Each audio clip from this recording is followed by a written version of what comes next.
Hello बेटे, आप कैसे हो? उम्मीद करता हूँ आप सभी अच्छे होंगे। आज मैं साइंस का क्लास 8 का साइंस का वीडियो बना रहा हूँ। इसमें हमने क्वेश्चन करा दिया था। यहाँ पे आप देखोगे कि क्वेश्चन नंबर 4 तक मैंने करा दिया है ये। अब क्वेश्चन नंबर 5 करने हैं। तो 5 में कह रहा है कि describe the various ways in which the food is preserved in a condition safe for the consumptions. तो इसके आंसर जो है इस पेज में आपको देखना है। आप सभी के पास एनसीईआरटी बुक होगा, तो इसमें यहाँ से लिखने हैं इसके आंसर। फर्स्ट वाले पार्ट, ये क्वेश्चन नंबर 6 लिख लेंगे। क्वेश्चन नंबर 6 का फर्स्ट ये लिखना है और यहाँ से ये लिखना है, this is the oldest method for food preservation and some fruits and vegetables are dehydrated either by the drying in the sun or by the heating। यहाँ तक लिख लेना है। ये फर्स्ट पॉइंट देकर लिखना है, 1 पॉइंट हो गया। ये 2 पॉइंट दे दोगे। इसमें सॉल्टिंग लिखना है, preservation of food by adding the salt called the salting. और यहाँ तक लिख सकते हो, the meat and the fish is covered with the salt, drain out water and their cell तक, यहाँ तक लिख लोगे। ये उसी तरह से इन सभी को डिस्क्राइब करना है, एक एक लाइन डिस्क्राइब करोगे। ये वाले लाइन है भी लिखने हैं कि is use to the preservation of the fruits and the vegetable तक। ये पॉइंट 3 दे देना। इसी तरह से इन सभी को पॉइंट दे के लिखने हैं। उस तरह से आप बाई पिकिंग का लिखोगे, इसका भी पॉइंट दे लेना। नेक्स्ट पॉइंट लिखेंगे कि oil and vinegar are used to make pickles because the bacteria can not survive in highly acidic contents of the medium, यहाँ तक लिख लेना है। उसके बाद बाई हीटिंग एंड, इसको नेक्स्ट पॉइंट दे के लिखने हैं ये वाले कि canned food items available in the market are the free from the micro organisms. ये है, this is the another ways. उसी तरह से नेक्स्ट है पेस्चुराइजेशन।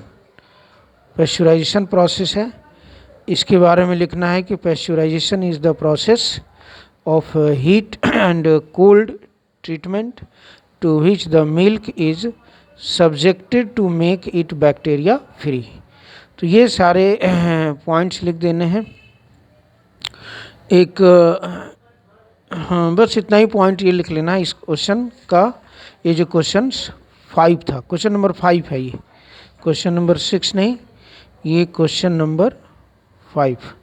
क्वेश्चन नंबर 5 का आंसर आपको इसका ये सारे देना, इसको पॉइंट देना 1 2 3। उसी तरह से यहाँ पे 4 देने हैं, 5 और 6 पॉइंट लिखने हैं इसके। तो ये क्वेश्चन नंबर 5 का आंसर हो गया। क्वेश्चन नंबर 6 का देना है, कह रहा है what is biological nitrogen fixation. Question पूछा जा रहा है कि बायोलॉजिकल नाइट्रोजन फिक्सेशन क्या है।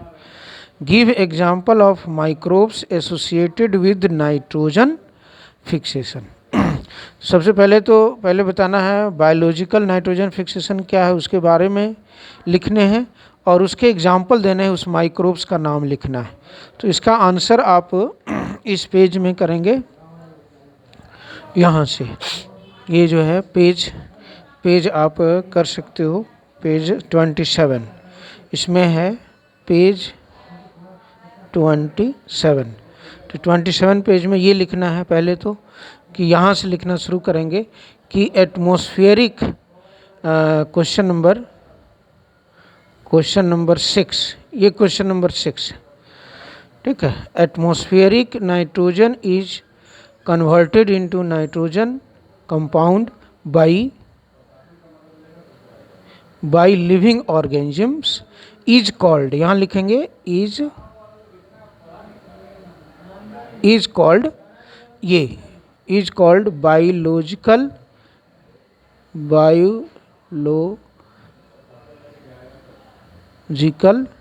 Nitrogen fixation. नाइट्रोजन, ये वाले लाइन लिख देना, ये वाले है ना, नाइट्रोजन फिक्सेशन।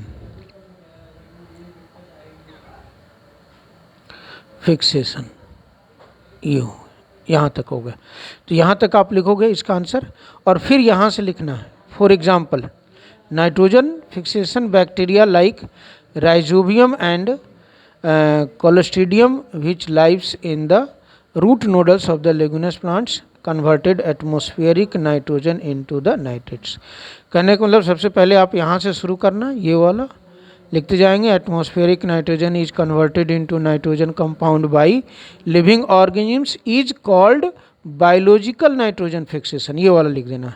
उसके बाद फिर यहाँ से लिखना है कि nitrogen fixation bacteria like rhizobium and clostridium, ये दो नाम है उस बैक्टीरिया का जो कि नाइट्रोजन के फिक्सेशन करते हैं, जो कहाँ रहते हैं तो रूट नोडल्स में रहते हैं लेगुमिनस प्लांट्स के, और यही कन्वर्ट करते हैं एटमॉस्फेरिक नाइट्रोजन को नाइट्रेट्स में करते हैं। तो ये कंप्लीट क्वेश्चन नंबर 6 हो गया, ये आपका इसका आंसर होगा। अब मैं नेक्स्ट जो चैप्टर है, ये तो आपका चैप्टर 2 है। अब मैं चैप्टर जो है 3 नहीं 4 समझाने जा रहा हूँ। चैप्टर 4 लेसन 4 हमें पढ़ना है इसके बाद। तो लेसन 4 में हमें ये पढ़ना है लेसन 4। आप सभी के पास, जिसके पास बुक नहीं है, आप स्कूल से बुक को परचेज कर लें, स्कूल से ले लें, और फिर इसको मैं समझाना शुरू कर रहा हूँ और समझने की कोशिश करेंगे। ऐसे तो इस वीडियो को भी देखेंगे तो समझ में आ जाएगा। इस चैप्टर 4 में हमें ये पढ़ना है कि मेटल्स एंड नॉन मेटल्स। हमें इस चैप्टर में मेटल और नॉन मेटल के बारे में पढ़ना है। कह रहा metal is derived from a Greek words metallon which means extracted from ground. देखो मेटल जो वर्ड्स लिया गया है ये ग्रीक वर्ड्स है, और ये ग्रीक वर्ड्स मेटेलॉन से लिया गया। जो मेटल का जो वर्ड है वो ग्रीक वर्ड मेटेलॉन से लिया गया है, जिसका मतलब ये होता है कि ग्राउंड से निकालना, ग्राउंड से प्राप्त करने से, अर्थ से निकालना। किसी भी चीज़ को अर्थ से जो निकालते हैं उसको हम कहते हैं, उसका मतलब होता है मेटेलॉन का मतलब ये हो गया कि एक्सट्रैक्टेड फ्रॉम द ग्राउंड। कुछ जो है सब्सटेंस हम ग्राउंड से जो एक्सट्रैक्ट करते हैं, निकालते हैं, उसको इसका मीनिंग है। ग्रीक वर्ड मेटेलॉन का मतलब है कि एक्सट्रैक्टेड फ्रॉम द ग्राउंड। उसके बाद कह रहा है कि iron from the core of earth, aluminium is the most, जैसे फॉर एग्जांपल कि iron from the core of earth. Iron हमें कहाँ से मिलता है तो पृथ्वी के अंदर से, पृथ्वी के अंदर से हम आयरन को प्राप्त करते हैं। उसी तरह से एल्युमिनियम जो है, aluminium is the most abundant metal in the earth crust. इसका मतलब ये होगा कि एल्युमिनियम एक ऐसा मेटल है जो कि बहुत ज़्यादा मात्रा में अर्थ के अंदर में पाया जाता है, अर्थ के अंदर में पाया जाता है। बात कर रहा है कि on the basis of different properties of the substances around us like iron, aluminium, copper, hydrogen, oxygen, etc., we can classify them as a metals, non-metals and metalloids। ये कह रहा है कि different properties of the substance के अलग अलग properties होते हैं। जैसे आयरन है उसके कोर प्रॉपर्टीज होंगे, एल्युमिनियम है, कॉपर है, हाइड्रोजन है, ऑक्सीजन है। तो इनके ये जो सारे सब्सटेंस हैं, इन सब के डिफरेंट प्रॉपर्टीज के अनुसार इनको 3 कैटेगरीज में बांटा गया। इनको क्लासिफाई किया किस में, मेटल्स में, नॉन मेटल्स में और मेटलॉइड्स में। कहने का मतलब ये जो हम सब्सटेंस का नाम हमने बताया, iron, aluminium, copper, hydrogen, oxygen, इसमें कुछ ऐसे हो सकते हैं जो कि मेटल हैं, कुछ ऐसे हो सकते हैं जो मेटलॉइड्स हो सकते हैं, और कुछ ऐसे हो सकते हैं जो कि नॉन मेटल होंगी। तो जैसे आयरन क्या है, आयरन को हम जानते हैं मेटल है, एल्युमिनियम भी मेटल है, कॉपर भी मेटल है, लेकिन हाइड्रोजन और ऑक्सीजन मेटल नहीं है, ये नॉन मेटल में आता है। तो इस तरह से उसकी बात कह रहा है कि some substances are hard and shiny while the some are soft and dull. तो इन सभी जो सब्सटेंस हम अर्थ के क्रस्ट से जो निकालते हैं, जो हमें अर्थ क्रस्ट से प्राप्त होता है, उसमें कुछ ऐसे भी सब्सटेंसेज होते हैं, यानी कि इस मेटल, नॉन मेटल या मेटलॉइड में, जो कि एक तो हार्ड हो सकते हैं ये सब्सटेंस, शाइनी हो सकते हैं, माने इसमें चमक हो सकती है, और कुछ जो हैं सॉफ्ट भी हो सकते हैं, और कुछ डल, डल मतलब कि उसमें कोई चमक नहीं हो सकती है। तो इस तरह से इस पैराग्राफ में आपने ये समझा कि जो मेटल है वो ग्रीक वर्ड्स मेटेलॉन से लिया गया है, और इसका मतलब होता है कि ग्राउंड से प्राप्त करना या अर्थ से प्राप्त करना, जैसे एल्युमिनियम, आयरन, हाइड्रो, कॉपर, ये सभी जो सब्सटेंसेज हैं उसमें कुछ मेटल भी हैं, कुछ नॉन मेटल भी हैं, और कुछ मेटलॉइड भी होते हैं। तो ये इनको 3 कैटेगरीज में बांटा गया है इन सब्सटेंसेज को। तो ये समझ में आ गया होगा आपको। अब हमें पढ़ना है physical properties of metals and non metals, यानी मेटल और नॉन मेटल की क्या फिजिकल प्रॉपर्टीज हो सकते हैं। प्रॉपर्टीज मतलब उसके गुण क्या है, फिजिकल प्रॉपर्टीज उसके गुण क्या, मतलब कि वो सॉलिड हो सकता है, उसमें चमक हो सकते हैं, लस्चरस होगा, हार्डनेस होगा, मेलेबिलिटी होगी, ये सारे फिजिकल प्रॉपर्टीज होते हैं। जैसे कि फिजिकल प्रॉपर्टी में क्या क्या हो सकते हैं, फिजिकल स्टेट जैसे हो गया कि फिजिकल स्टेट में क्या भी कि वो सॉलिड है या लिक्विड है या गैस है। लस्चर मतलब हो गए, लस्चर माने उसमें क्या, उसमें चमक है या चमक नहीं है, क्या वो हार्ड है, हार्डनेस के बारे में, वो भी इसकी फिजिकल प्रॉपर्टीज कहलाती है। मेलेबिलिटी मतलब हो गया कि क्या उसको पीट करके, हैमर्ड करके सीट में चेंज किया जा सकता है। डक्टिलिटी मतलब ये हो गया कि क्या उसको वायर में चेंज किया जा सकता है, ductility. Thermal conductivity, thermal conductivity मतलब ये हो गया कि क्या मेटल या नॉन मेटल से थर्मल मतलब कि हीट का ट्रांसफॉर्मेशन हो सकता है कि नहीं हो सकता है, इसको थर्मल कंडक्टिविटी कहते हैं। उसी तरह से इलेक्ट्रिकल कंडक्टिविटी, इलेक्ट्रिकल कंडक्टिविटी क्या उससे करंट पास कर सकता है कि नहीं कर सकता है। उसके बाद नेक्स्ट जो है वो सोनोरिटी है। सोनोरिटी मीन्स क्या वो उसको पीटने के साथ साउंड प्रोड्यूस करता है या नहीं है। तो ये सारे चीज़ें जो हैं वो फिजिकल प्रॉपर्टीज में आते हैं। किसी भी मेटल, नॉन मेटल या मेटलॉइड का क्या फिजिकल प्रॉपर्टीज है। तो इसके लिए हम स्टेप बाय स्टेप पढ़ेंगे। जैसे फर्स्ट कह रहा है कि फिजिकल स्टेट, यानी जो मेटल्स होते हैं उनका फिजिकल स्टेट क्या होता है, क्या वो सॉलिड होता है या गैस होता है या लिक्विड होता है। तो यहाँ कह रहा है कि all the metals are solid at room temperature. इसने कहा कि जितने भी मेटल्स होते हैं जनरली वो सॉलिड होते हैं रूम टेम्परेचर पे। They retain their shapes in normal condition, और ये भी कह रहा है कि उनका जो आकार है, शेप, वो रिटेन होता माने बदलता नहीं है। और क्यों ऐसा होता है उसके बारे में बता रहा है कि this is because the molecules of them are tightly packed.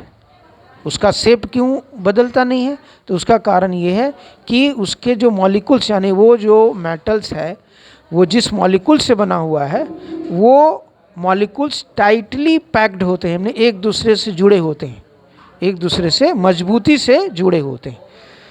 However there is an exception of mercury, लेकिन इसमें भी एक अपवाद है, मरकरी। बाकी जनरली तो यहाँ पे बताया कि जो मेटल्स हैं वो सॉलिड हैं रूम टेम्परेचर पर, लेकिन मरकरी भी एक मेटल ही है, लेकिन यह क्या है, यह सॉलिड नहीं होता है, यह सॉलिड नहीं है ना।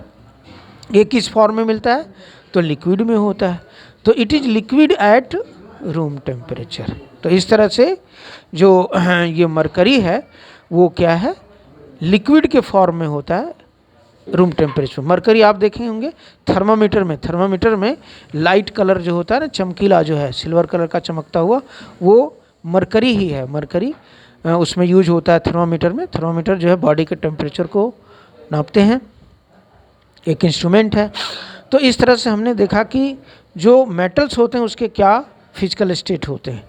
उसी तरह से अब नॉन मेटल है इसमें। तो non metal exist in all 3 physical states of the matter. कह रहा है कि मेटल तो जनरली सॉलिड में होता है, एक जो है उसका अपवाद है, मैंने एक्सेप्शन यह है कि मरकरी जो है सॉलिड नहीं होते हैं, वो लिक्विड के फॉर्म में होते हैं। उसी तरह से जो नॉन मेटल हैं वो 3 स्टेट में पाए जाते हैं। मैंने हो सकता है वो सॉलिड भी हो, वो लिक्विड भी हो सकता है, और वो गैसियस स्टेट में भी आ सकते हैं। क्योंकि मैटर, कोई भी मैटर उसके 3 स्टेट्स होते हैं, सॉलिड स्टेट्स भी हो सकता है, लिक्विड स्टेट्स भी हो सकता है, या गैसियस स्टेट भी हो सकते हैं। सॉलिड, ठीक है। तो ये जैसे कि आप देखते हो कि आइस है, वो क्या है, सॉलिड स्टेट है, वाटर का ही सॉलिड स्टेट है। अगर वाटर है तो वो लिक्विड स्टेट है, और जब वेपर बन गया तो क्या हो गया, गैसियस स्टेट हो गया। तो ये जो नॉन मेटल हैं वो तीनों स्टेट में पाए जा सकते हैं। जैसे कुछ नॉन मेटल ऐसे हैं जो सॉलिड हो सकते हैं, कुछ नॉन मेटल ऐसे हैं जो लिक्विड में भी हो सकते हैं, लिक्विड के फॉर्म में हो सकते हैं, कुछ ऐसे जो हैं नॉन मेटल जो गैस है, जैसे हाइड्रोजन क्या है, गैस है, ऑक्सीजन क्या है, गैस है ना। कुछ नॉन मेटल जैसे कि लकड़ी वगैरह हो गया, वुड हो गया, वो नॉन मेटल है। ग्रेफाइट क्या है, नॉन मेटल है, वो क्या है, सॉलिड के फॉर्म में है। तो इस तरह से जो है नॉन मेटल वो तीनों स्टेट्स में पाए जा सकते हैं। अब नेक्स्ट जो है वो कह रहा है लस्चर। तो लस्चर मीन्स होता है कि चमक। कह रहा मेटल्स जो हैं ग्लिटर और a shiny surface is a property of most metal. मतलब किसी भी मेटल का ये सबसे अच्छा प्रॉपर्टी ये है कि उसमें चमक होती है। जनरली जो मेटल्स होते हैं उसके सरफेस में एक तरह के चमक होते हैं। तो ये कह रहा है कि मोस्ट जो मेटल होते हैं उसके सरफेस चमकीले होते हैं, मैंने उसमें चमक होता है, और इसी प्रॉपर्टीज को लस्चर कहते हैं। यानी अगर कोई मेटल है उसमें चमक है उसके सरफेस पर, तो एक उसकी प्रॉपर्टीज हो गई, ये उसका एक गुण है। इस गुण को, इस प्रॉपर्टीज को ही लस्चर कहते हैं। Because of their ability of to shine and reflect light, the metal like gold, silver and platinum are used for making jewellery and other decorative articles. कह रहा है कि इसी एबिलिटी के कारण, क्या एबिलिटी है इसमें, कि यह मेटल का ये एबिलिटी है कि वो उसमें चमक होती है, उसके सरफेस में चमक होती है, वो लाइट को क्या करता है, रिफ्लेक्ट करता है। तो ये दो प्रॉपर्टी, दो एबिलिटी के कारण ही गोल्ड, सिल्वर या प्लेटिनम को हम एज ए इसको हम ज्वेलरी बनाने में यूज करते हैं या डेकोरेटिव आर्टिकल्स बनाने में यूज करते हैं। देखते हो आप गोल्ड का क्या है, जैसे कि ज्वेलरी, गले का हार बनाना, कान का जो है वो किसका होता है, या तो गोल्ड का होता है, सिल्वर का होता है। तो ये क्यों इसी का बनाया जाता है, लोहे का क्यों नहीं बनाया जाता है? तो इसलिए इसका यूज किया जाता है क्योंकि इसमें चमक होती है, इसके सरफेस से लाइट रिफ्लेक्ट करते हैं, और लाइट के रिफ्लेक्ट होने के कारण ही इसमें चमक होती है, यह चमकता है। अब तो ये था मेटल के बारे में। अब नॉन मेटल जो कह रहा है कि, तो non metal almost all non metals have a dull surface as most of them occur as powder and gases. कह रहा है कि ज़्यादातर जो नॉन मेटल हैं उनका सरफेस डल होता है। डल होता है मतलब उसमें चमक नहीं होती है, और बहुत सारे तो ऐसे होते हैं जो पाउडर के फॉर्म में होते हैं या गैस होते हैं, वो गैस होते हैं या पाउडर होते हैं। जैसे यहाँ पे देखोगे ग्रेफाइट, हाँ, लेकिन ये जो ग्रेफाइट और आयोडीन है डू शो सम लस्चर। ऐसे जनरली जो नॉन मेटल हैं उनके सरफेस डल होते हैं, लेकिन इसमें भी अपवाद है, एक्सेप्शन कहते हैं जिसको, कि हम एक्सेप्शन कहते हैं कि भी ग्रेफाइट और आयोडीन नॉन मेटल होने के बाद भी इसमें चमक होती है, ये लस्चर होते हैं। देख रहे हो, ये graphite and iodine do show some lustre.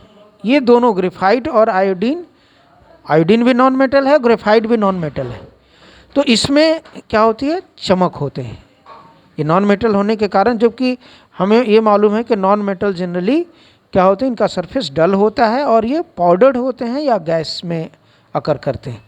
लेकिन ग्रेफाइट और आयोडीन एक ऐसा नॉन मेटल है जिसमें चमक होता है। तो ये एक्सेप्शन क्वेश्चन आ सकता है कि write the name of the two non metals which show the some lusters. तो उसमें नाम आप लिखोगे, आंसर लिखोगे graphite and iodine are the two non metals which show some lusters. तो ये क्वेश्चन आप लेसन के अंदर से भी बना सकते हैं। नेक्स्ट जो प्रॉपर्टीज है वो हार्डनेस कह रहा है कि metals, most metals are hard but some, for example sodium and potassium are the so soft that they can cut with a knife. Hardness मतलब मेटल्स हार्ड होता है। जनरली मेटल क्या होते हैं? हार्ड होते हैं।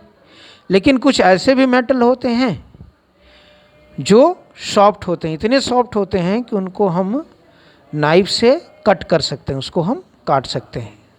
जैसे कि सोडियम एक ऐसा मेटल है, या पोटासियम मेटल ऐसा है जो कि वो हार्ड नहीं होता है, वो सॉफ्ट होता है। लेकिन जनरली मेटल आप एल्युमिनियम ले लो या आयरन ले लो, वो क्या है? हार्ड होते हैं, उसको हम इजीली नहीं काट सकते। लेकिन सोडियम को या पोटासियम को हम नाइफ से काट सकते हैं। जैसे पनीर को काटते हैं ना, पनीर को कट करते हैं, उसी तरह से हम सोडियम और पोटासियम को भी काट सकते हैं। तो ये था आपका मेटल्स में। मेटल्स हार्ड भी होते हैं और सॉफ्ट भी होते हैं। जनरली मेटल हार्ड होते हैं, लेकिन कुछ ही ऐसे हैं, एक दो जो एक्सेप्शनल हैं जो कि हार्ड नहीं होते, जैसे सोडियम, उसका एग्जांपल आ गया। अब इसमें क्वेश्चन आ सकता है, write the name of two metals which are not hard या विच आर सॉफ्ट। तो क्या लिखेंगे? Sodium and potassium are such metals which are soft, ठीक है, एंड विच कैन बी, और ये इतना सॉफ्ट होता है कि they can be cut with a knife, ठीक है। अब नॉन मेटल के बारे में कि वो क्या होता है, हार्ड होता है या नहीं होता, वो पढ़ना है। तो non metal are generally soft. जिस तरह से कि मेटल जनरली हार्ड होते हैं, उसी तरह से नॉन मेटल्स जो हैं वो जनरली सॉफ्ट होते हैं। जैसे, लेकिन इसमें भी एक क्या है, डायमंड। इसमें हमने क्या पढ़ा? अभी हमने पढ़ा है कि non metal are generally soft. लेकिन अगर डायमंड को ले लें तो डायमंड जो है वो ये हार्डेस्ट सब्सटेंस है, मैंने अर्थ पे जितने भी सब्सटेंस है उसे सबसे हार्ड डायमंड होता है। तो ये नॉन मेटल होने के बाद भी, जिस तरह से कि मेटल हार्ड होते हैं लेकिन सोडियम और पोटासियम क्या है, हार्ड नहीं है, उसी तरह से नॉन मेटल क्या है, हार्ड नहीं होता, वो सॉफ्ट होता है। लेकिन डायमंड एक ऐसा नॉन मेटल है जो कि एक्सेप्शन में है, अपवाद में है, और वो सबसे हार्डेस्ट सब्सटेंस। तो इस तरह से हमने मेटल और नॉन मेटल के बारे में पढ़ा, जो कि ये बताता है कि मेटल हार्ड होते हैं, जनरली मेटल हार्ड होते हैं, लेकिन सोडियम और पोटासियम सॉफ्ट होते हैं। उसी तरह से जनरली नॉन मेटल जो हैं वो सॉफ्ट होते हैं, लेकिन डायमंड एक ऐसा नॉन मेटल है जो कि हार्डेस्ट सब्सटेंस है ना, ये सबसे हार्ड है, ठीक है। नेक्स्ट जो प्रॉपर्टीज एक हम पढ़ेंगे, मैलिएबिलिटी। ये सारे प्रॉपर्टीज हम पढ़ रहे हैं कि जो मेटल्स के या नॉन मेटल के क्या प्रॉपर्टीज होते हैं। तो मैलिएबिलिटी एक और भी इसका प्रॉपर्टीज है मेटल्स का। तो मेटल्स आर मेलेबल। तो जनरली जो मेटल्स होते हैं वो मेलेबल होते हैं। मेलेबल का मतलब ये होता है कि विच can B beaten into the sheets, मतलब जिसको हम पीट करके, हैमर से पीट करके और थिन शीट्स बना सकते हैं। जैसे देखते हो बक्सा जब बनाया जाता है, कोई बॉक्स बनाया जाता है तो उसमें टीन होते हैं, टीन को क्या है, टीन या कोई मेटल का बना होता है, उसको पीट करके और एक चादर के रूप में, सीट्स के रूप में चेंज किया जा सकता है। तो इसी प्रॉपर्टीज़ को मैलिएबल कहते हैं। तो this means that metal can be hammered into the very thin sheet. वही है ना कि अगर पूछा जाए व्हाट इज मैलिएबिलिटी, तो लिख सकते हो कि malleability is the properties of the metals in which या which can be hammered into the very thin sheets. किसी भी मेटल का मैलिएबिलिटी वह प्रॉपर्टीज है जो कि उसको हैमर्ड करके थिन शीट में बदला जा सकता है। उसके बाद कह रहा है कि मेटल्स है ना, metal possess these properties in varying proportion because their atoms are arranged in layers। अब इसको समझना है, कह रहा है इसमें कि मेटल्स जो होते हैं possess this properties in varying properties possess property in varying proportion। मतलब ये जो प्रॉपर्टीज है वो अलग अलग मेटल्स के लिए अलग अलग होते हैं। जैसे कुछ मेटल्स ऐसे हों जो ज़्यादा मेलेबल होते हैं, कुछ मेटल्स ऐसे हैं जो कि कम मिलेबल होते हैं। जैसे एल्युमिनियम है, एल्युमिनियम या सिल्वर। सिल्वर क्या है, सिल्वर सबसे ज़्यादा मिलेबल होता है। आप देखते हुए स्वीट के ऊपर जब जाओगे, कोई स्वीट लोगे मिठाई, तो उसके ऊपर एक जो है सिल्वर कलर का, वाइट कलर का पन्नी तुम्हें दिखेगा, वो क्या है, सिल्वर होते हैं। तो यानी उसको इतना पतला कर दिया जाता है, तो वो कह सकते हैं कि वो क्या है, सबसे हाईली मलेबल है वो, मतलब बहुत ज़्यादा मलेबल। तो इसलिए ये बताया गया कि जो मेटल्स के डिफरेंट जो मेटल हैं, कुछ मेटल्स ऐसे हैं जो कि ज़्यादा मेलेबल होते हैं और कुछ हैं कि जो कि कम है। जैसे आयरन क्या है, कम मेलेबल है, सिल्वर से कम मेलेबल है। एल्युमिनियम क्या है, आयरन से ज़्यादा मेलेबल है। तो इस तरह से जो है ये मेलेबिलिटी आ गया। मेलेबिलिटी तो समझ में आ गया होगा कि malleability is the property in which the metal can be hammered into the very thin sheets. अब नेक्स्ट आप देखोगे नॉन मेटल के बारे में क्या कह रहा है कि ये मेलेबल होता है या नहीं होता है। तो non metals are brittle and can not be beaten into the sheets of foil. Metal के बारे में कह रहा है कि मेटल ब्रिटल होते हैं, यानी जब उनको हम हैमर करेंगे तो वो हथौड़े से, हैमर करना मतलब हथौड़े से जब उसको पीटेंगे तो वो टूट जाएगा। जैसे आप मिट्टी ले लो, सूखी मिट्टी ले लो, उसको हैमर से पीटोगे तो छोटे छोटे टुकड़े में बट जाएगा। या कोई लकड़ी है, लकड़ी को अगर आप पीटोगे तो क्या होंगे, उसके सीट्स नहीं बनाए जा सकते, उसके फॉयल। जैसे एल्युमिनियम फॉयल देखते हो जो फूड को रैप किया जाता है, तो एल्युमिनियम फॉयल उस तरह से वो क्या मेलेबल है, एल्युमिनियम क्या मेलेबल, इसलिए एल्युमिनियम फॉयल बनाया जाता है। तो जो नॉन मेटल हैं वो ब्रिटल इन नेचर होते हैं, which can not be beaten into the sheets और द फॉयल, जिसको हम फॉयल में चेंज नहीं कर सकते हैं। तो ये आ गया। तो इस तरह से बच्चे आपने यहाँ तक मैंने आपको समझा दिया। नेक्स्ट वीडियो में मैं इसके आगे समझाने की कोशिश करूँगा। तो इस वीडियो को देखने के लिए धन्यवाद।